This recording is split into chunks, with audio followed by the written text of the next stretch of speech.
சதுர்வேதம் தன்னை காப்பதற்கே கொண்ட அவதாரம் மச்ச அவதாரம்.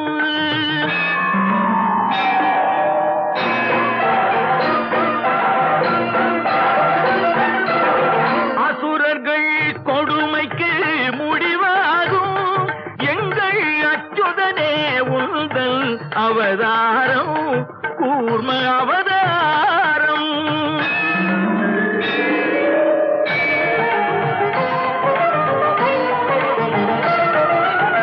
பூமியை காத்திட ஒரு காலம் நீ புனைந்தது மற்றொரு அவதாரம்.